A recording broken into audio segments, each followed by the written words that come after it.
Hindi ko na alam kung ilang taon na ako sa bahay ampunan. Sa totoo lang, hindi ko na rin maalala kung sino ang mga magulang ko. Ang alam ko lang ay dito na ako lumaki sa isang lumang bahay ampunan sa may paanan ng bundok. May kalumaan na ang gusali. Puro kahoy at bato at kapag tagulan ay halos bumibigay ang bubong. Pero kahit ganoon ay naging tahanan na rin ito sa aming mga batang inabandona. Ako po si Anya. 16 na taong gulang at isa ako sa mga pinakamatagal nang nakatira rito. May mga bago, may mga umaalis. Pero ako, parang hindi kailanman mapipili para ampunin. Hanggang sa dumating siya. Isang gabi ng Disyembre, malamig at malakas ang hangin. Kumakatok ang mga sanga ng punong kahoy sa mga bintana. Parang may gustong pumasok. Tulog na ang karamihan sa mga bata pero ako gising pa rin. Ako kasi ang naka-assign sa gabing yon para magbantay sa nursery, yung kwarto ng mga sanggol. Habang nililinis ko ang mga bote ng gatas, mayroong kumatok sa pinto. Pagsilip ko sa bintana, nakita ko ang isang matandang babae na nakaitim. Mahaba ang buhok niya at hindi ko makita ang muka dahil nakayuko ito. Dahan-dahan ko siyang pinagbuksan. Pasensya na po Lola, sarado na ho kami para sa mga bisita. Pero bago pa ulit ako makapagsalita, inabot niya sa akin ng isang lumang manika. Nababalot ito sa isang telang kulay abuhin at sa unang tingin ay para bang gawang kamay ito. May suot itong bestidang puti na parang bulok na at ang mukha nito'y wala man lang kangiti-ngiti. Nakakunot ang mga kilay at malamig ang tingin. Dalhin mo ito sa mga bata. Magkakatuwaan sila. Sabi ng matanda sa akin. Ay, sandali lang po Lola. Pwede ko po bang malaman kung sino po sila? Pero biglang umalis ang matanda at sa isang iglap nawala siya sa dilim ng gabi. Hindi ko alam kung bakit ko kinuha ang manikang binigay niya. Siguro dala ng kaba o ng awa. Pinunasan at pinutuyo ko ang manika gamit ang tuwalya at inilagay sa istante ng nursery. Kinabukasan pinansin ito ng ilang mga bata, lalo na si Myla. 5 taong gulang ang batang ito at mahilig na mahilig siya sa mga manika. Ate Ira, si Clara ang pangalan niya. Sabi noon ni Myla habang yakap-yakap niya ang manika. Hindi ko alam kung saan niya nakuha ang pangalang yon, pero pinabayaan ko na lang siya. Sa mga sumunod na araw, nagsimula na ang mga kakaiba. Unang insidente po ay noong nahulog mula sa hagdan si Sister Lenny. Isa siya sa mga madre na nag-aalaga sa amin. Ayon sa mga nakakita, parang may nagtulak daw sa kanya mula sa itaas. Pero wala namang ibang tao doon. Pangalawang insidente po ay si Kuya Noel, yung tagalinis namin sa kusina. Natagpuan siyang wala ng malay sa loob ng banyo. Basang-basa ang kanyang mukha na para bang nalunod doon sa may inodoro. Pero ang tanong, sino ang gumawa noon sa kanya? Pangatlo, isang gabi narinig namin ang malakas na iyak ni Myla. Pagkarating namin sa kwarto niya, duguan ng una niya. Nakagat ang tenga niya, parang kinain ng daga. Pero walang kahit anong hayop sa bahay ampunan. Lahat ng ito nangyari sa loob ng 1 linggo mula nang dumating si Clara, ang manikang pinangalanan ni Myla. Dahil dito ay nagsimula ako magtanong kay Myla. Kinausap ko siya habang siya ay naglalaro. Myla, bakit Clara ang pangalan ng manika? Tanong ko sa bata. Ate, sinabi niya po kasi sa akin yun. Yun daw po ang pangalan niya. Sagot ni Myla sa akin na parang walang kakaba-kaba. Sinabi niya? Tumango si Myla. Tapos nagsalita ulit ng, Opo, sinabi niya po sa panaginip ko po. Sabi niya, ako na ang kaibigan niya ngayon. Lagi niya raw akong poprotektahan basta wag ko siyang iiwan. nabahala ako sa mga sinabi ng bata. Lalong lumala nang sinabi ni Myla na minsan daw gumagalaw si Clara kahit walang humahawak dito. Nang gabing yun, habang tulog ang lahat, sinilip ko ang kwarto kung saan tutulog si Myla. Tahimik naman, pero may narinig akong mahinang bulong. Akala ko nung una hangin lang, pero nang dumikit ako sa pinto, narinig ko talaga, Sir Jax, yung boses. Walang aagaw sa akin. Akin lang si Myla. Akin lang si Myla.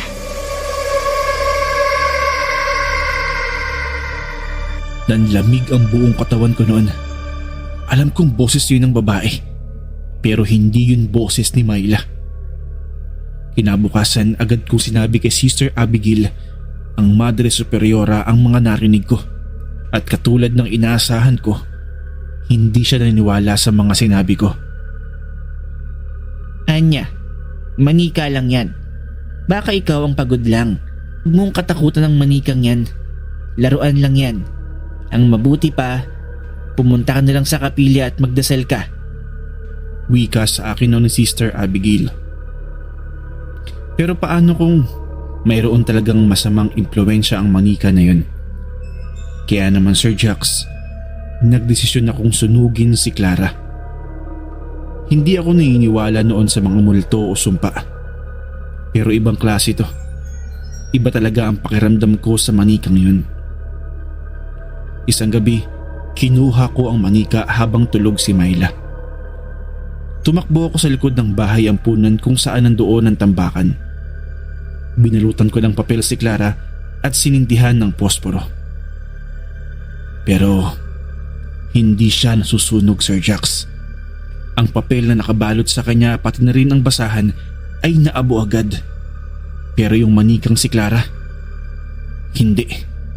Wala ni isang hibla ng tela ang nadamay. At habang nakatitig ako, parang sumimangot lalo ang mukha ni Clara. Mas lalo itong ngumuwi at lumalim ang mga mata. Tapos may kaunting dugo na dumaloy mula sa gilid ng bibig niya. Dahil dito ay tumakbo ako pauwi. Nanginginig ang mga kamay ko noon pati buong katawan. Kinabukasan, nawala si Myla. Nagkagulo doon sa bahay ampunan. Lahat ng bata pinatawag. Lahat ng kwarto ay binuksan. Pero walang senyales o walang nakitang bakas ni Myla. Para bang bigla na lamang siyang naglaho. Wala rin kasing senyales na may kumidnap o may dumukot sa kanya. Hanggang sa narinig naming muli ang iyak ng sanggol. Nagmumula ito sa loob ng isang lumang aparador doon sa may basement. Isang lugar na matagal nang hindi pinapasok dahil sira ang kisame at may amag sa paligid. Binuksan namin ito at laking gulat namin dahil nandoon si Myla. Tulog na tulog at yakap-yakap ang manikang si Clara. Nang gisingin si Myla, umiiyak siya at ang sabi niya, Ayaw niya raw po akong iwan. Siya raw ang tunay kong nanay. Dahil dito nagsimula ang mas matinding bangungot sa loob ng bahay ampunan. Gabi-gabi po mayroong naaaksidente. Gabi-gabi laging may nasasaktan. Katulad na lamang ng isang batang muntik ng malunod sa drum ng tubig. Yung isa naman natagpuan na may busal sa bibig at may tali sa leeg. Ang mas malala, lahat ng ito'y nangyayari habang wala sa pwesto si Clara sa estante. Palagi siyang nawawala at palaging nasa tabi ni Myla sa tuwing umaga. Hindi ko na kinaya noon kaya kinausap ko ulit si Sister Abigail.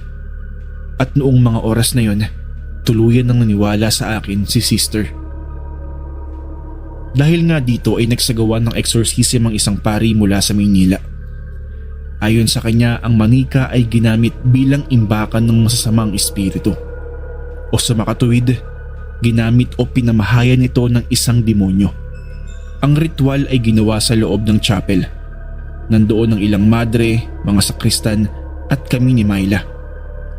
Pinaupo siya sa harap habang hawak-hawak noon si Clara. Umiiyak si Myla kasi ayaw niyang bitawan yung manika. At ang mga sumunod na nangyari, Sir Jax, ay halos hindi ako makapaniwalang mangyayari pala talaga sa totoong buhay. Habang binabasahan kasi ng Latin ang manika, bigla itong gumalaw. Tumayo ito sa harap ng lahat. Walang tao na humahawak dito. Tapos, bigla itong humalakhak. Tumili ang ilang madre habang ang ilan naman ay patuloy pa rin sa pagdarasal. Tumalsik ang mga kandila, bumigat ang hangin sa paligid, at bago pa man matapos ang ritual, biglang sumigaw si Myla at nawalan ng malay. Nang matapos ang dasal, huminto sa paggalaw si Clara.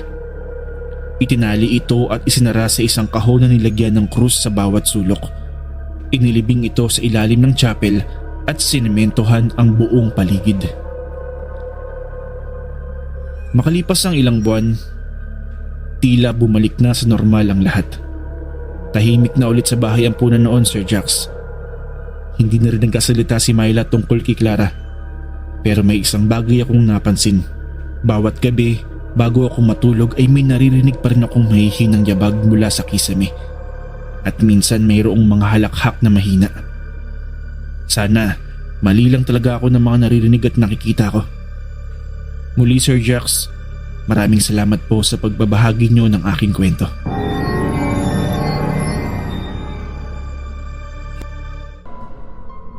Ako si Rosario.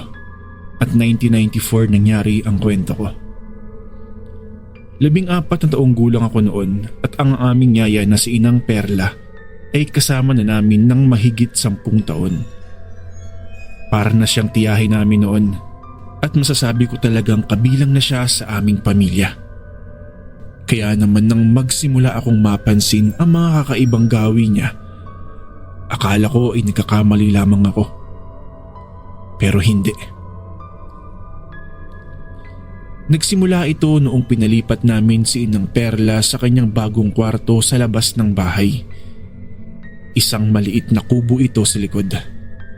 Kailangan kasi ng mama ko ng opisina sa loob ng bahay kaya nagpagawa sila ng isang maliit na kubo para kay Inang Perla. Masaya naman si Inang Perla doon, sabi niya. Mas tahimik doon at mas malayo sa ingay ng mga bata. Pero ilang linggo lang pagkatapos noon, nagsimulang maglaho at mawala si Inang Perla tuwing gabi. Eksaktong alas 8 hanggang alas 9 ng gabi ang oras kung saan bigla siyang nawawala. Lagi ko itong napapansin kasi pumupunta ako lagi sa kubo niya para kamustahin at makipag-usap sa kanya. Kaso naaabutan ko talaga siyang wala doon sa kubo niya. Isang oras lang siyang nawawala talaga. Tapos babalik siya ng alas 9. Nang tanungin ko siya, ang sabi niya lang sa akin na baka nasa CR lang daw siya o baka nagpapahangin o hindi naman kaya ay nagdarasal. Pero sa loob-loob ko, imposible namang hindi ko siya makita kung ginagawa niya ang isa sa mga yon kasi ang CR ay nasa loob lamang ng bahay at ang kanyang altar ay nasa loob lang din naman ng kubo. Kaya naman isang beses, naisipan kong sundan si Inang Perla. Naghintay ako sa labas ng kubo niya hanggang alas 8. At nang lumabas siya at lumakad papunta sa likod ng property namin, sumunod ako sa kanya ng tahimik. Doon sa likod, mayroong isang malaking mangga. Nakatayo si Inang Perla sa ilalim nito, nakatingin sa langit at sa maliwanag na buwan. Akala ko nagdarasal siya kaya naghintay ako sa kanya. At dito, nagsimula ang mga kakaibang bagay. Dahang-dahang nagsimulang gumalaw ang kanyang mga kamay. Parang kinakapa niya ang hangin noon. At ang kanyang katawan, hindi ito malinaw sa dilim, pero parang may gumagalaw sa kanyang likod. Parang may bumubukas o parang may tumutubo. Parang isang pakpak na dahang-dahang lumalabas. Natatakot na akong tumakbo pero nag-iwan naman ng tunog ang paa ko dahil sa isang latang nasipa ako noong napaatras ako.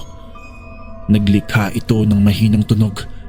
Akala ko hindi ito maririnig ni Inang Perla pero nakita ko na lang na napatingin ito sa direksyon kung saan ako nagtatago. Sa liwanag ng buwan, nakita ko ang kanyang itsura. Ganoon pa rin naman ang mukha niya. Pero ang kanyang katawan, kakaiba. Sa bandang likod kasi niya ay parang may gumagalaw. May bagay na hindi ko medyo matukoy dahil madilim. Pero sigurado ako sa nakikita ko. Rosario, ikaw ba yan? Tinawag niya ako nang makilala niya ako. Tumakbo ako papunta sa bahay at naglock sa aking sariling kwarto. Nang sumunod na umaga, dumating si Inang Perla sa almusal. Ngumingiti, normal lang siya at nagluto pa nga siya na parang walang nangyari kinagabihan.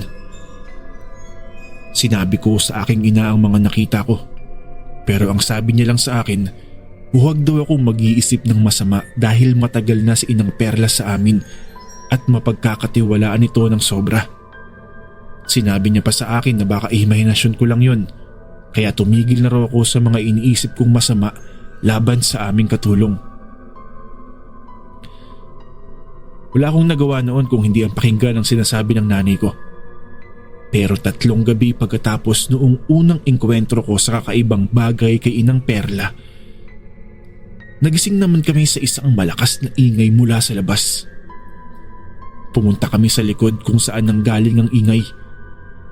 Dito ay nakita namin ang kubo ng yaya namin na nasusunog. Mabilis ang paggapang ng apoy na para bang binuhusan ito ng gasolina.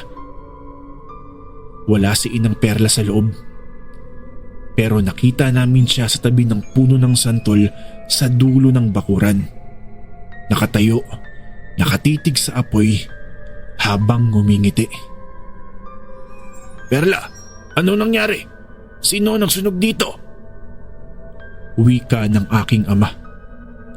Sila. Hindi na nila ako gusto na magtagal pa rito. Kaya naisipan ko nang umalis sa bahay ninyo. Wika ni Inang Perla sa aking ama. Dahil dito ay dinala siya sa ospital para mapasuri. Ayon sa doktor, malusog naman si Inang Perla. Pero nang tanungin siya ng mga doktor kung sino ang sila na tinutukoy niya, hindi na siya sumagot. Umalis po si Inang Perla sa aming bahay kinabukasan. Sa sarili niya po itong kagustuhan. Sabi niya, uuwi na raw siya sa probinsya ng kanyang pamilya sa Bukidnon. Mula noon, hindi na namin siya nakita o nakarinig man lang ng kahit anong balita tungkol sa kanya. Ang kwento po ay hindi nagtapos doon para sa akin. Dahil noong nililinis namin yung lugar ng sunog, nahanap ng aming ama ang isang bagay sa lupa. Isang peraso ng tela at mayroon itong mantsa ng dugo. Tapos may damit din ng bata na siguro nasa 3 peraso yun. Tinanong ni tatay ang aming lolo tungkol dito. Tumahimik siya ng matagal bago nakasagot. "Kaya pala palagi akong may masamang pakiramdam tuwing gabi. Si Perla na pala ang may gawa noon. Hindi ko man lang naramdaman at nahalataan na mayroon siyang ganoong lahi." Hindi na namin pinag-usapan pa ito sa buong pamilya. Pero ganoon pa man, hanggang ngayon, tuwing 8:00 ng gabi, hindi ko mapigilang tumingin sa labas ng aking bintana kung saan dating nakatayo ang kubo ni Inang Perla.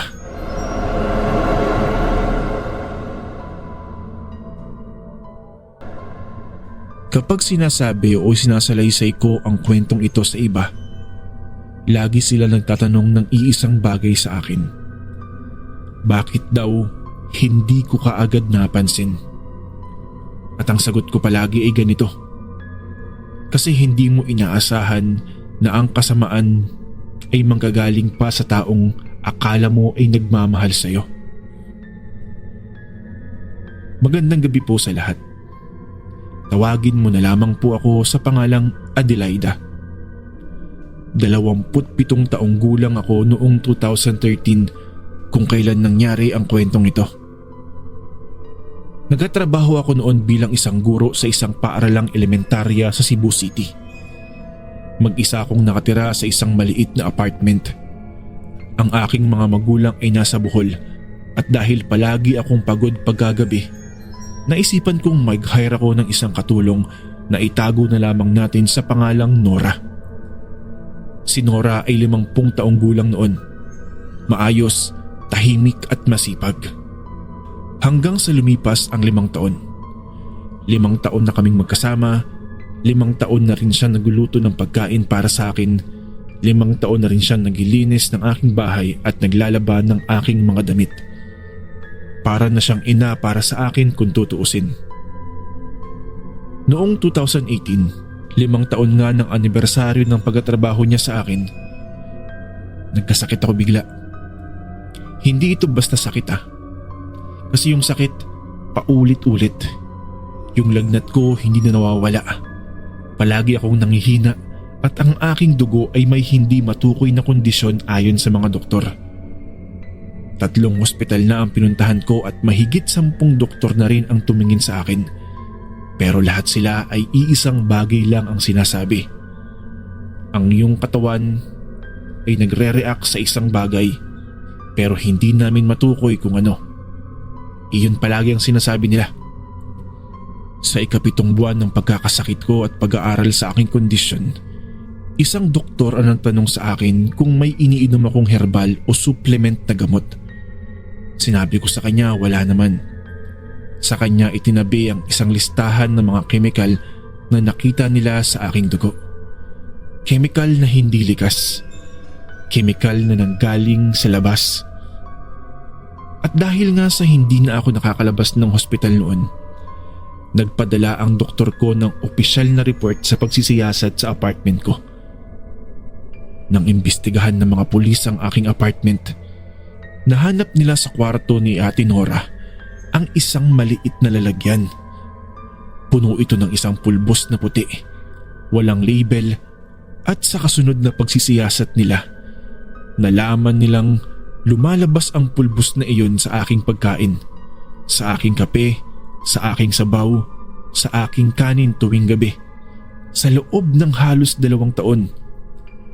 Isang malaking factor yung pulbos na yun kaya ganoon na lamang ang inabot ng aking sitwasyon. Pinakinggan ko ang lahat ng ito sa ospital. Nakaratay at ang tanging naririnig ko ay ang ingay ng aking sariling puso. 5 taon. 5 taon na siya ang kasama ko. Tapos malalaman ko na 2 taon na siya naglalagay ng lason sa aking pagkain. Nang harapin ng mga pulis si Ate Nora, hindi siya umiyak. Hindi siya nagpaliwanag. Nagtanong sila kung bakit niya yun nagawa sa akin. Ang sagot niya ay isang bagay na hindi ko inaasahan at hindi ko makakalimutan kailanman. Hindi ko naman siya pinapatay. Gusto ko lang na manatili siyang mahina para kailanganin niya pa rin ako. Para hindi siya umalis sa piling ko at para lagi lamang kaming magkasamang 2. Takot sa pagkawala, takot sa pag-abandona, takot sa pagiging hindi na kailangan. Iyon ang dahilan niya kung bakit niya ako nilason.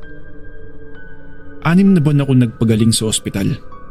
Kailangan ng aking katawan ng matagal na panahon para linisin ang lahat ng naipasok doon nang hindi ko alam. Ang mga doktor ay nagpapasalamat na napigilan nila ang pagpasok ng lason na yun sa aking katawan.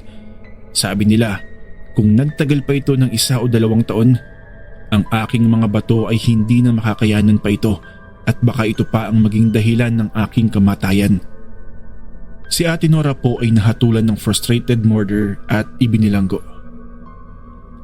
Sa loob ng mahabang panahon, hindi ko mapigilan ang sarili ko na isipin na Lahat ng araw na tinanggap ko ang kanyang lutuin, tinanggap ko ang kanyang pag-aalaga, nagtiwala ako sa kanya ng buong puso. Hindi ko lubos maisip na unti-unti na niya pala ako nilalason. Ngayon po may edad na ako, pero malusog na ang aking katawan. Salamat sa Diyos. Pero may bahagi ng aking katawan na hindi na bumalik pa. Ang aking bato ay permanenteng nasira na. Ang pinakang nakakatakot na horror para sa akin ay hindi lamang tungkol sa maligno, hindi sa multo at hindi lamang sa mga engkanto at aswang. Ito ang tao sa iyong tabi. Ang taong pinagkakatiwalaan mo. Ang taong minahal mo na puno pala ng lason sa loob at ngumingiti sa iyo araw-araw habang ikaw ay dahan-dahan niyang pinapatay.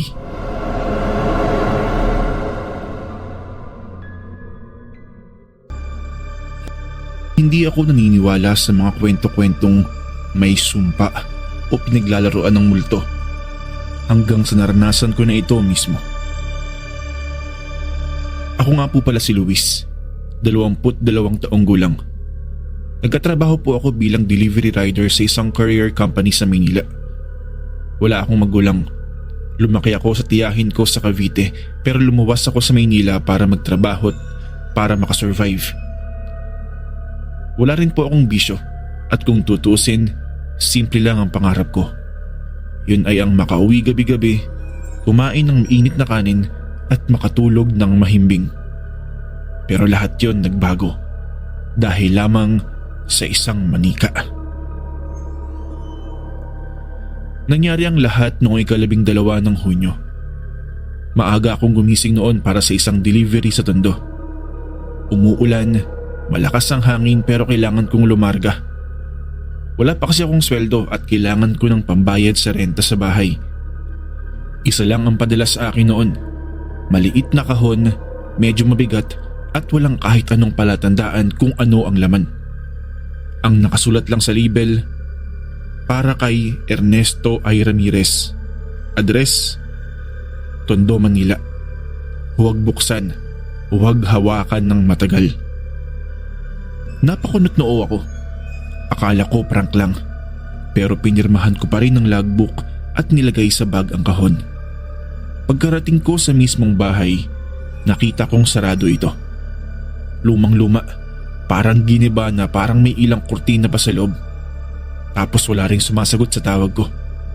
Tinawagan ko yung customer pero unreachable na. Hindi ko alam kung anong sumapi sa akin pero binuksan ko po yung kahon. Gusto ko lang silipin at doon ko siya nakita. Isang manikang lalaki ang laman ng kahon. Hindi po siya tulad ng mga karaniwang manika na cute o mukhang superhero. Ito kasi gawa sa tela. Medyo luma na ang tahi at ang mukha niya ay parang nakangisi. Pero hindi siya masaya. Parang nanunuya. Parang galit. Tapos yung mga mata niya kulay itim at walang puti. Nakabarong Tagalog siya pero sira-sira na. Hindi ko maipaliwanag pero sa oras na tiningnan ko siya, para bang ako yung tinitingnan niya. Dahil dito ay tinakpan ko ulit ang manika at ibinalik sa bag. Wala namang kukuha kaya napilitan akong dalhin ito pa uwi sa aking bahay. Ito ang isang pagkakamaling hindi ko makakalimutan. Pagkarating ko sa boarding house, nilapag ko ang kahon sa ilalim ng kama. Plano ko sanang ibalik ito bukas sa opisina, pero inunahan na ako ng sumpa. Una kong napansin na wala sa tamang lugar ang manika kinabukasan. Nakatayo siya sa gilid ng aparador. Hindi ba't nilagay ko siya sa ilalim ng kama at nasa loob pa siya ng kahon noong nakaraang gabi? Hindi ko siya inilabas. Wala rin namang ibang tao sa kwarto ko. Kaya papaano nangyari yun? Pinilit kong huwag isipin ito. Kaya nilagay ko siya pabalik sa kahon at inilagay muli sa ilalim ng kama. Pero kinagabihan pag uwi ko mula sa trabaho, nakaupo na siya sa kama ko. Nakatitig siya sa akin. Hindi ako makagalaw at hindi ako makalapit sa kanya. Hanggang sa unti-unting gumapang ang kilabot mula batok hanggang talampakan ko. Mabilis kong kinarga ang manika gamit ang walis at nilagay ulit sa may kahon. Kinandado ko ang drawer at binuhusan ng asin ang paligid nito. Dahil dito ay naghinala ako na may sumpa ang manika. Kaya naghanap agad ako ng matandang albularyo noon sa may Quiapo. Doon ko nakilala si Mang Kaloy. Matandang mayroong puyat na mga mata pero matalas ang paningin. Dinala ko ang manika sa kanya kinabukasan at pagdampi pa lang ng tingin niya rito, napaatras agad si Mang Kaloy. Hindi manika yan. Sisidlan niya ng kaluluwa ng isang lalaki. Isang lalaking hindi matahimik. Wika noon ni Mang Kaloy. Ayon pa kay Mang Kaloy, ang manika raw ay ginamit sa isang ritual para isali ng kaluluwa ng isang berdugo noong panahon ng Hapon. Isa raw siyang torturer ng mga babae at bata at sa huli pinatay ng mga kababaryo. Pero bago siya namatay, isinumpa niya na babalik siya at nilipat nga ng kulto ang kaluluwa niya sa manikang lalaki. Habang kasama mo ang manikang yan, aabutin ka ng kamatayan, iho. Dahang-dahang kamatayan. Tinangka naming sunugin ng manika pero katulad ng inaasahan, hindi siya nasusunog. Parang buhay ang tela. May umaalon sa loob at sa gitna ng apoy, parang may naririnig kaming sumisigaw sa loob nito. Nagagalit na kaluluwa. Mula noon, Sir Jax, nag-iba na ang buhay ko. Wala nang gustong lumapit sa akin. Nawalan ako ng trabaho at nasunog ang mga papeles ko sa boarding house. Isang gabi, may naramdaman akong humahaplos sa mukha ko habang ako ay tulog. Pagmulat ko, nakapatong ang manika sa dibdib ko.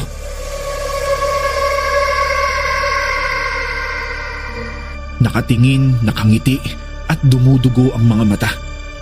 Sa desperasyon ko, bumalik ako kay Mang Kaloy. Pinayuhan niya ako ng isang paraan. Kailangan ko raw hanapin ang libingan ng berdugo. Doon ko raw dapat ibaon yung manika. Pero ang problema, Sir Jax, paano ko malalaman ang pangalan ng berdugong sinasabi ni Mang Kaloy? Mang Kaloy, paano ko malalaman yung pangalan ng berdugo? Para naman yata napaka-imposible nun. Iho, hintayin mo lang sa panaginip mo. Doon siya magpapakilala sa'yo. Kailan naman po yun? Hindi ko alam, iho. Maaaring bukas, sa susunod na araw o sa mga susunod na buwan o taon. Basta maghintay ka lang at magpapakita siya sa'yo. Kailangan mo lang magtiis, iho. Dahil kung hindi, wala na akong ibang maisip na paraan kung paano mapapalayas ang kaluluwa sa manikang yan. Nakadikit na siya sa iyo. Kung sana ay hindi mo sa binuksan o pinakailaman o kaya naman ay iniwan mo na lamang doon sa bahay na pagdideliveran mo niyan, eh di sana hindi ka na naghihirap ng ganyan, iho. Kaya sa ngayon dapat kang magtiis. Kailangan nung malutas ang problemang yan, hintayin mo ang panaginip. Sir Jax, lumipas pa ang 2 buwan bago dumating ang gabing pinakahihintay ko. Sa panaginip ko, nasa loob ako ng isang lumang kampo. Puno ng dugo ang mga dingding. May mga sigaw, mayroong mga kadena at sa gitna ay may isang lalaking nakabarong. May suot na beret at may latay sa mukha. Pero sa kasawiang palad, hindi ko nalaman ang tunay niyang pangalan. Dahil sa nangyari, bumalik ako kay Mang Kaloy. Pero pagpunta ko sa pwesto niya, wala na siya doon. Kaya naman, wala na akong ibang nagawa kundi ang dumiretso sa isang parokya o simbahan malapit noon sa bahay ko. Agad kong dinulog sa opisina ng simbahan ang aking concern. Mabuti na lamang talaga at saktong nandoon yung pare. Siya mismo ang nakausap ko at sinabi niyang isurrender ko daw yung manika sa simbahan. Walang pagdadalawang isip na binigay ko ang manika doon sa pare. Pagkatapos ay nilagay nila ito sa isang kahon, binasbasan at dinasalan. Pagkatapos ay tinakpan at inilayo sa akin. Pagkatapos na basbasan at dasalan yung manika, ay ako naman ang dinasalan ng pare. Pagka-uwi ko, Naging maayos na ang lahat. Walang manika sa bahay ko, wala sa drawer, wala sa kama. At sa kauna-unahang gabi, nakatulog ulit ako ng mahimbing. Ilang araw ang lumipas at parang unti-unting bumalik ang normal sa buhay ko. Muli ako nakapagtrabaho at may mga ngiti na ulit ang mga tao sa paligid ko. Tahimik na ang gabi at wala na ang bulong. Wala na ang manika.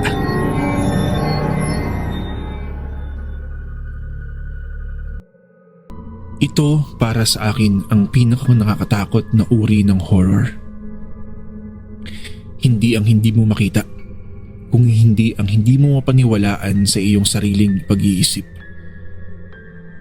Hello Sir Jax. Ako po si Hernie. 31 taong gulang noon. 2018 nang mangyari ang kwentong ibabahagi ko sa inyo. Bagong kasal ako noon at may bagong bahay sa May Kawayan, Bulacan. Ang asawa ko na si John ay laging nasa abroad. OFW siya sa Dubai. Kaya nag-hire kami ng yaya para sa aming 1 taong gulang na anak na si Sofia. Tawagin na lamang po natin siya sa pangalang Yaya Mirna.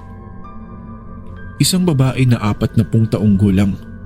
May simpleng itsura at mahinahon ang kilos. Sa simula, napakabuti ni Mirna. Malinis sa katawan at sa bahay. Tapos maaasahan at tuwang-tuwa sa anak ko. Pero ilang buwan pagkatapos noon, siguro mga 6 na buwan ang nakalipas simula nung ma-hire ko siya. Nagsimula akong makapansin ng mga bagay na hindi ko maunawaan. Una, ang mga larawan. May ilang litrato kami noon sa may sala. Mga wedding photo namin ni John at ilang mga larawan ni Sofia noong sanggol pa lamang siya. Isang araw, napansin ko na naiba ang pwesto ng isang frame. Nakatalikod ito. Nakaharap sa dingding kaya napapansin ko agad na mali ang pwesto nito.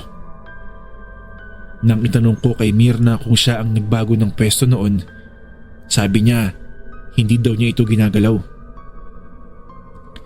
Pangalawa, ang mga gamit ni Sofia. Minsan kasi kapag binibihisan ko ang anak ko ng damit para lumabas, makikita ko na nakasuot na siya ng ibang damit. Hindi yung damit na inilagay ko ibang damit talaga. Nang tanungin ko naman si Mirna, ang sabi lang niya ulit sa akin ay hindi daw siya ang nagpalit ng damit sa anak ko. Noong una, pinaniwalaan ko siya. Baka kasi nakakalimutan ko lang talaga. Pero nang 7 buwan na ni Mirna sa bahay namin, may nangyari na hindi ko na mapaniwalaan na hanggang ngayon ay hindi ko malilimutan. Nagising ako ng hating gabi at hindi ko makita si Sofia sa kanyang crib. Natakot ako, kaya naman dali-dali akong pumunta sa kwarto ni Mirna. At doon, nakita ko si Sofia. Natutulog ang anak ko sa tabi ng yaya niya. Parang normal lang. Pero alam niyo ba ang kakaiba dito? Yung mukha ni Mirna. Bukas na bukas ang kanyang mga mata. Nakatingin sa kisame tapos hindi kumukurap. Mirna? Walang sagot galing sa kanya. Mirna! Malakas na tawag ko. Nagulat siya at napatingin sa akin. Ma'am? Ano pong nangyari? Bakit nandito si Sofia? Ma'am, kasi umiiyak siya. Kaya dinala ko dito sa kwarto ko para dito makatulog. Ganoon ba? O sige. Teka Mirna, kanina nakita kita. Bukas na bukas ang mga mata mo kanina. Nakatingin ka sa kisame. Natutulog po ako ma'am. Baka po nakita nyo lang yung refleksyon ng ilaw. Wika niya sa akin. Pero paanong magkakaroon ng refleksyon ng ilaw gayong wala namang nakabukas na ilaw sa kwarto niya kanina at madilim ang kwarto? Kinausap ko ang aking asawa sa video call. Sabi niya baka stress lang daw ako. Baka kulang sa tulog. Kaya napagkasunduan namin na magpa-check up na muna ako. Nagsimula akong mag-journal ng lahat. Ng petsa, ng oras, at iba't ibang mga kaganapan sa buhay ko. At sa loob ng isang buwan, nakolekta ko ang mahigit 20 insidente. Mga bagay na gumalaw nang wala akong ginagawa. Mga salitang hindi ko nasabi pero sinasabi ni Myrna na sinabi ko raw. Mga oras na hindi ko matandaan.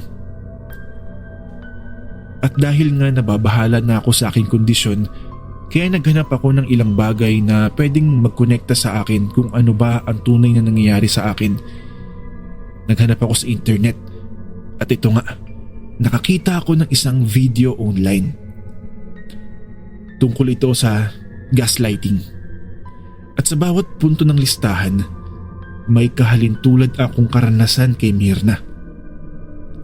Pero hindi yun ang pinakang nakakatakot na parte rito Ang pinakang nakakatakot ay nang palihim akong naglagay ng nanny cam at panoorin ng footage ng isang buong araw na wala ako sa bahay. Dito nga, nakita ko si Myrna. Nagluluto, nag-aalaga kay Sofia. At parang normal naman ang lahat. Pero sa ilang bahagi, makikita siyang papunta sa aking kwarto. Humahawak ng aking mga gamit, binabago ang posisyon ng mga frame at inililipat ang mga bagay.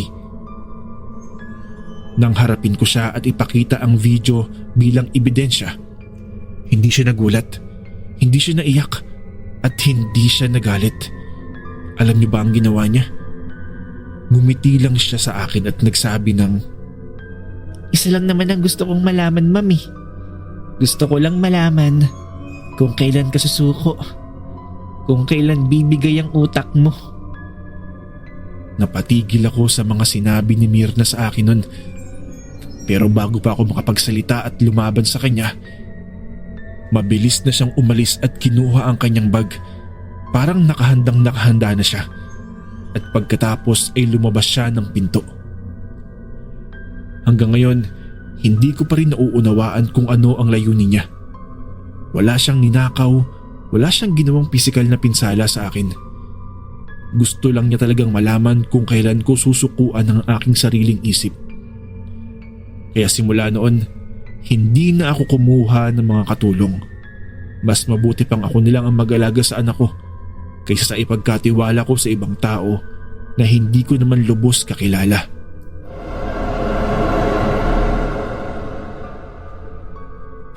Sumulat ako sa inyo kahit matanda na ako. 73 taong gulang na ako ngayon o 73 years old. At ang kwentong ito ay mula pa noong kabataan ko. Noong 1961, sa isang maliit na baryo sa Mountain Province. Sa tulong ng aking apo na nakikinig din sa mga kwento mo, nagawa kong maisulat at maipadala ito sa iyo. Sa totoo lang, baka may iba na nagsabi sa iyo ng ganitong kwento. Pero gusto kong marinig ng mas maraming tao ang kwentong ito dahil totoo ito at may buhay na nawala dahil dito. Ang aming katulong noon ay si Kuya Bining. Hindi ito ang tunay na pangalan niya, kundi ang palayo namin sa kanya. 30 taong gulang siya noon. Isa siyang igorot at galing sa katabing baryo. Mabait, matipuno, masipag at mahusay magluto ng mga gulay na galing sa bundok si Kuya Bining. Inalagaan niya kaming magkapatid. Ako at ang aking kapatid na si Lando. 8 taong gulang ako noon, samantalang si Lando ay 6 na taong gulang naman. Ang aming bahay ay malapit sa gilid ng bundok. Hindi mataas pero ang mga matatanda sa baryo ay palaging binabasbasan ito at palaging nagbababala. Lagi nilang sinasabi, Huwag kayong pupunta sa likod ng bundok pagkatapos ng tanghali dahil iyon ang oras na naglalakad ng mga diwata. Hindi kami basta naniniwala sa mga ganyan noong mga bata pa kami. Yung mga magulang nga namin walang sinasabi tungkol doon, kaya bakit kami maniniwala sa kanila? Hanggang isang hapon, nang wala ang aming mga magulang sa bahay, nagpunta si Lando sa likod ng bundok para manghuli ng maya. Sinabihan siya ni Kuya Bining na huwag, pero matapang si Lando kahit bata pa. Tumakbo na siya ng mabilis bago pa siya mahawakan ni Kuya Bining. Sumunod naman si Kuya Bining sa kapatid ko, pagkatapos ay sumunod din ako. Sa loob ng kagubatan, sa likod ng bundok, doon ay nakita namin si Lando. Nakaupo na siya sa lupa, nakatingin sa isang malaking punong kahoy. Wala siyang hawak na tirador o bato para sa ibon. Basta nakatayo lang siya at hindi gumagalaw. Hoy, Lando, ayos ka lang ba dyan? Bata! Tawag ni Kuya Bining. Lumingon si Lando sa amin. Ngumiti, pero kakaiba ang ngiti niya noong mga oras na yun. Masyadong maluwag yung ngiti niya at masyadong malayo ang tingin niya sa amin. Tapos bigla siyang nagsalita ng, May kasama ako. May kasama ako. May kasama ako.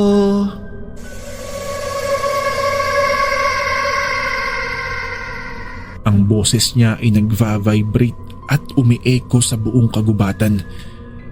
Tinanong namin siya kung sino yung kasama niya kasi wala naman kaming ibang nakikita.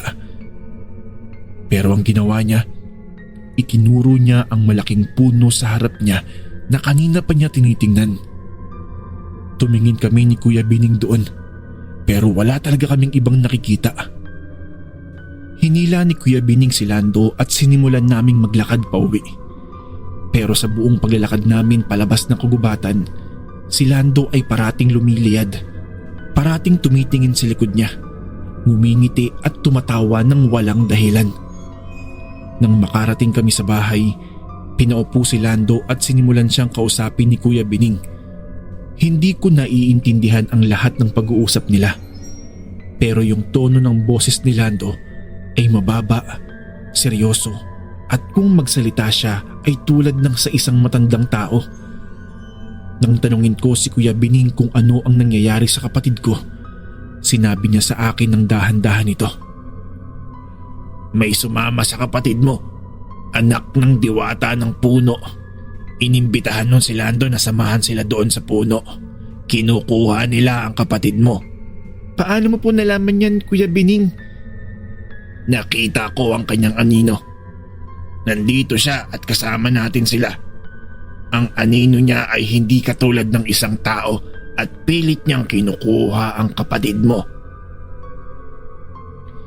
Kinagabihan noon, nagsimulang umiyak si Lando. Walang tigil at wala ring dahilan kung bakit siya umiiyak. Noong umaga, ikinuwento namin ni Kuya Bining sa aking mga magulang ang mga pangyayari kay Lando. Dahil dito ay nagpatawag sila ng mambubunong. Ang mambubunong po ay isang katutubong tagapamagitan ng espiritu sa aming baryo. Sa isang ritual na matagal at hindi ko lubos na naunawaan, ang mambubunong ay nag-alok ng pagkain, ng tuba, ng mga dahon at nagsalita sa mga wikang hindi ko pa naririnig noon. Hating gabi na nang tumigil si Lando sa pag-iyak. Natulog na lang siyang bigla ng mahimbing, halatang napagod dahil sa ilang oras ng pag-iyak niya. Kinabukasan, nagising si Lando na parang walang nangyari sa kanya. Ang mambubunong ay humingi ng isang bagay mula sa aming pamilya bilang kapalit. Huwag na kayong mag-abot ng anumang pagkain sa bundok. Hindi na nila hihilingin pa na sumama ang anak nyo sa kanila. Wika nito sa aking ama at ina. Tinanong ko si Kuya Bining kung ano ang ibig sabihin noong sinabi ng mantudunong. Ang sabi niya, ang anak ng diwata ay nag-imbita sa kapatid mo at kapag pumayag ka sa imbitasyon niya kahit hindi mo ito sinasadya, hindi ka na makakatakas pa. Kukunin at kukunin ka nila. Hindi ka nila titigilan hanggat hindi ka nila nakukuha. Maliban na lang kung may ibang kapalit. Ano po ang ipinalit kay Lando? Tanong ko kay Kuya Bining. Pero hindi siya sumagot. Tumingin lamang si Kuya Bining sa malayo at hindi na muling nagsalita pa. Hinawakan niya ang buhok ko, sabay ginulo ito. Tumawa siya, sabay tumakbo at inasar-asar ako. Hinabol ko naman siya at nagsimula kaming maghabulang dalawa. 3 buwan pagkatapos noon, si Kuya Bining ay nahanap sa paanan ng bundok. Maayos ang kanyang katawan. Nakangiti ngunit wala ng buhay. Walang sugat, walang palatandaan ng pakikipag-away at wala ding kahit anong mali sa kanyang katawan. Basta, hindi na siya humihinga. Nakangiti lang siya. Tulad ng ngiti ni Lando noon sa kagubatan nang makita namin siya. Bata pa lang ako, alam ko na ang nangyari noon. Inialay ni Kuya Bining ang kanyang kaluluwa para lamang ipagpalit sa kaluluwa ng kapatid ko. Kuya Lando, kung nasaan ka man, sana nasa mabuti kang kalagayan. Katulad po ng iba niyong mga listeners at nagpadala ng kwento sa inyo, hindi ako mapaniwalain sa mga pamahiin. Hindi rin po ako naniniwala sa mga kwentong may kapalit ang swerte o may mga multong nakakabit sa isang bagay. Sa hirap ng buhay ngayon, sino pa ba ang tatanggi sa kahit anong pagkakataong umasenso ka? Hello Sir Jax, ako nga po pala si Randy, 28 taong gulang. Nagatrabaho ako bilang kasambahay sa isang matandang mayamang babae dito sa may Sampaloc. 6 na taon na ako sa kanya. Hindi malaki ang sahod ko pero sapat na para makapagpadala ako buwan-buwan sa probinsya sa aking pamilya. Pero ang lahat ng yon, biglang nag-iba nang makuha ko ang manika. Nagsimula ang lahat isang gabi habang naglilinis ako ng lumang bodega sa bahay ni Doña Belinda. Nasa likod bahay yon, puno ng alikabok, gamit na hindi ginagamit at may amoy na lumat na bubulok. Inutusan niya akong ayusin ang bodega dahil ipaparenovate daw ito. Habang binubuksan ko ang isang baul, bigla ako napaurong kasi may isang manika sa loob. Hindi po ito pangkaraniwang manika. Nakabistida siyang pula na may gintong burda. Mahaba ang buhok, itim na itim ito na parang uwak. Ang mukha niya mayroong kakaibang ngiti. Hindi inosente, kung hindi parang may tinatagong sikreto. Tapos yung mga mata niya, parang totoong mata talaga. Sa loob ng baul mayroong nakalakip na papel. Tapos may nakasulat dito. Kung nais mong guminhawa, alagaan mo ako. Pero tandaan mo, bawat swerte ay may kabayaran. Yan po yung nakasulat sa mismong papel nandoon sa manika. Natawa ako nang mabasa ko ito. Akala ko laruan lang pero hindi ko alam kung ano nagtulak sa akin kaya kinuha ko yung manika. Nilagay ko siya sa ibabaw ng tukador sa kwarto ko. At doon, nagsimula ang mga kakaibang pagbabago. Kinabukasan, pagpasok ko sa kusina, lumapit sa akin si Doña Belinda. Randy, may natanggap kang sulat. Sabi niya sa akin habang hawak ang isang sobre. Galing po ito sa isang online gambling na tatayaan mo ng pera kapalit ng kotse o pera. Ito yung isa sa mga sinalihan ko isang buwan na ang nakakaraan at ang laman nito, nanalo ako ng 300,000. Akala ko nung una prank lang pero tumawag ako doon sa nagpadala at totoo nga. Isang raffle, random pick ang nangyari at ako ang napili. Sa sobrang tuwa ko napatingin ako sa manika sa kwarto at parang nakangiti siya sa akin. Sa loob ng isang linggo, sunod-sunod ang nangyaring biyaya sa akin. Yung anak ng pinsan ko nakatanggap ng scholarship. May nag-alok din sa akin ng part-time work kahit hindi naman ako naghahanap. At ang higit sa lahat, bigla akong tinawag ni Doña Belinda at pumirma ako ng bagong kontrata na kung saan doble pa ang sahod. Hindi ko maipaliwanag ang mga nangyari noon. Ang sarap sa pakiramdam na tamaan ka ng swerte. Kaya isang gabi, kinausap ko yung manika. Noong una, biro-biro lang naman yung ginawa ko eh. Sabi ko doon sa manika, "Oy manika, salamat ha. Ang galing mo. Ang dahil sa'yo parang sinuwerte ang buhay ko." Tumalikod ako sa kanya. Tapos may narinig akong parang bumulong. Ang sabi niya, "Walang anuman." Napalingon muli ako doon sa may manika at nang makita ko siya, nakita ko nakapaling na ang kanyang ulo sa kanyang balikat. Indikasyon na gumalaw ang ulo niya. Lumipas pa ang mga araw at may napansin pa akong isang bagay. Mas malakas ang swerteng natatanggap ko kapag may ginawa akong kabaligtaran sa ugali ko.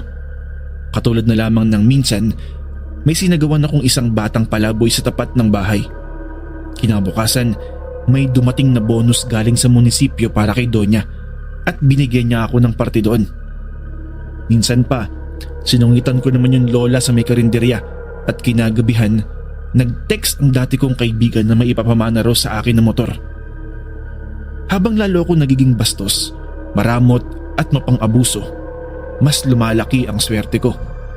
Pero laging may isang bagay na bumabagabag sa akin. Tuwing lalapitan ko ang manika, mainit ang hangin sa paligid niya. Minsan parang mayroong mabigat na presensya sa likod ko at sa bawat gabing tinititigan ko siya, mas lumalalim ang ngiti niya sa akin. Isang gabi, habang ako ay tulog, nagising ako sa boses ng isang babae. "Isa pa, Randy. Isa pang sakripisyo." Pagmulat ko, wala namang tao sa kwarto. Pero yung manika, nasa paanan ko na. Tapos nakatingin pa mismo sa mga mata ko. Nagulat ako syempre, kaya nagawa kong masipa yung manika at tumilapon ito sa may pader. Simula noon, nawala na po ang katahimikan ko. Parang may nakatingin sa akin palagi.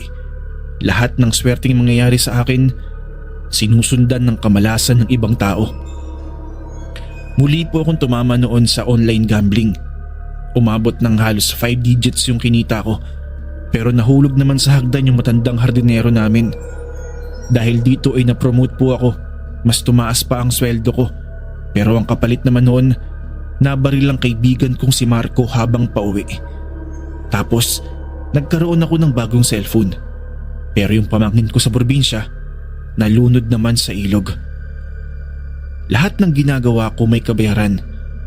Tuwing lalapit ako sa manika, para ba nagsasabi siya ng anong susunod mong isasakripisyo. Hindi ko na po kinaya, kaya dinala ko na siya sa may simbahan. Nagdasal ako at humingi ng kapatawaran. Ipinasunog at pinabindisyonan ko sa pari yung manika. Pero sa hindi maipaliwanag ang dahilan, laging namamatay yung apoy bago pa ito makalapat sa mismong manika. Tapos mayroon pang mga pagkakataon na tumatalsik yung mga kandila at nawawala talaga yung apoy. Dahil dito ay napilitang tapusin yung eksorsismo ng pare. Sa takot ko sa mga nangyari, naghanap ako ng isang espiritistang maaaring makatulong pa sa akin. Dito nga ay nakita at natagpuan ko si Ka Lourdes, isang matandang manggagamot galing sa Bulacan. Pagkakita pa lang niya sa manika, natulala agad siya. Tapos ang sabi niya, hindi lang daw yun sumpa. Hindi lang daw yun isang manika, kung hindi isang sisidlan ng demonyo. Kuwento niya, ang ganitong klase ng manika ay nagbibigay ng kasaganaan sa nagmamay-ari nito. Kapalit nito ay isa-isa niyang kinukuha ang kaluluwa ng mga malalapit sa iyo hanggang sa ikaw na ang huli. Doon ko naisip na dapat isuko ko ang lahat. Kaya naman binalikan ko ang mga tinulungan ko dati. Mga nasigawan ko, mga inabuso ko, mga pinagtawanan at inaway ko. Humingi ako ng tawad sa kanila. Tinulungan ko ang mga nasalanta. Sinakripisyo ko ang mga material kong bagay at wala akong tinira ni kahit kusing sa bulsa ko. Pero hindi pala sapat yun. Nalaman ng amo ko ang ginawa kong pagkuha sa manika kasi kinuwento ko sa kanya ang mga nangyari sa akin. Dahil dito ay galit na galit si Doña Belinda sa ginawa ko. Kinuha niya ang manika at nilagay niya ulit sa baul kung saan ko ito nakuha. Tapos ay may tinawag siyang isang matandang lalaki at binigyan ng orasyon yung mismong baul kung saan nakatago yung manika. Ang sabi sa akin ni Doña Belinda, ang manikang yun daw ay isang sumpa. Yun daw mismo ang manikang nagpayaman sa kanila. Pero kapalit noon, namatay ang mga magulang niya pati na rin ang mga kapatid niya. Dahil po rito Sir Jax ay wala na ako nagawa kung hindi umalis sa mismong bahay ni Doña Belinda. Sabi niya kasi sa akin na manganganib ang buhay ko kung mananatili akong malapit doon sa manika. Umuwi na po ako noon sa amin at ipinangakong hindi na ako babalik sa bahay na yun.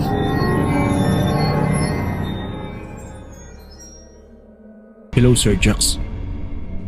Tawagin mo na lamang po ako sa pangalang Rex. Uunahan ko na po kayo. Dati ay hindi ako naniniwala sa mga kwento ng matatanda. Nagtapos po kasi ako ng engineer. Nag-aral sa isang malaking universidad sa Cebu at ang aking paniniwala ay simple lang. Kung hindi mo pa nakikita, hindi yon totoo. Iyon ang prinsipyo ko noon. Pero hindi na yon ang prinsipyo ko ngayon. Bumalik po tayo sa taon kung kailan ko naranasan ang kwentong ibabahagi ko sa inyo. Taong 2003. Nakatira kami noon sa isang subdivision sa labas ng Cebu City. Ang aking asawang si Linda ay nagtatrabaho bilang isang accountant at kami ay may isang anak na si Renz, 6 na taong gulang. Para may mag-alaga sa kanya, nag-hire kami ng yaya na si Nanay Lusing. Si Nanay Lusing po ay isang babae na mula sa Bohol, 50 taong gulang at inirekomenda siya ng aming kapitbahay at sinabing maayos magtrabaho ang matanda. Kaya walang pagdadalawang isip kaming dalawang mag-asawa na tanggapin ang matanda. Maayos naman ang lahat sa loob ng halos 2 buwan. Pero isang umaga, lumapit si Ren sa akin habang nag-aalmusal kaming buong pamilya. Daddy, may aso po ba tayo? Naku anak, wala tayong aso. Bakit mo natanong yan? May nakita po kasi akong aso nandun sa ilalim ng kama ni Yaya. Malaki, parang kambing pero yung ulo parang sa aso po. Hindi ako natakot sa kwento ng anak ko kasi alam kong bata pa ito at marahil ay dala lamang ito ng kanyang imahinasyon. Pero nagtaka ako dahil sa reaksyon ni Nanay Lusing nang marinig niya ang kwento ng aking anak sa akin. Biglang nagbago ang kulay ng kanyang mukha. Bumaba ang kanyang pagtingin sa kanyang plato at hindi na siya nagsalita ng buong almusal. Pinagsawalang bahala ko muna yung kwento ng anak ko at naghanda na ako para pumasok sa aking trabaho. Pag-uwi ko ng bahay kinagabihan, doon ko tinanong si Nanay Lusing. Sabi ko sa kanya, Nanay Lusing, kamusta pala yung anak ko, si Renz? Nagagalit ba yun sa'yo? Inaaway ka ba niya o hindi naman kaya ay nagiging pasaway siya sa'yo? Tanong ko sa matanda. Inaasahan ko na magtatanong siya. Pero hindi. Wala siyang tinanong. Ang sabi niya lang sa akin, Huwag niyo na lang pong pansinin ng inyong anak. Masyado lang siyang nag-iisip ng kung ano-ano, sir. Alam niyo naman po ang mga bata, hindi ba? Masyadong malawak ang imahinasyon. Tama naman si Nanay Lusing. Kaya naman tinanggap ko ang kanyang paliwanag. Lumipas pa ang mga araw at palagi kong naririnig sa anak ko ang parehas na kwento. Pero sinasabi niya ito sa akin kapag kaming dalawa lamang ang tao. Hindi siya masyado nagsasalita kapag alam niyang nasa paligid noon si Nanay Lusing. Nagtaka na ako noon, kaya naisipan kong maging maingat. Naglagay na ako ng maliliit na alarm sensor sa ilalim ng pintuan ng kwarto ni Nanay Lusing. Yung uri ng sensor na nagba-vibrate ang cellphone mo kapag may pumunta sa sensor o kapag may dumaan. Iyon lang ang mayroon ako noon. Hanggang isang hating gabi, naramdaman kong nag-vibrate ang aking cellphone. Isa lamang ang ibig sabihin nun. Mayroong pumasok sa kwarto ni Nanay Lusing o hindi naman kaya ay may lumabas. Lumabas ako ng aming kwarto at bumaba ako ng tahimik. Nakita kong ang pintuan ng kwarto ni Nanay Lusing ay nakabukas ng bahagya. Tapos sa loob ng sala, madilim pero may amoy. Maasim at malansa. Parang amoy ng lumang dugo. Binuksan ko ang flashlight ng cellphone ko. Wala doon si Nanay Lusing. Pero sa sahig ng sala, mayroong isang naiwang marka.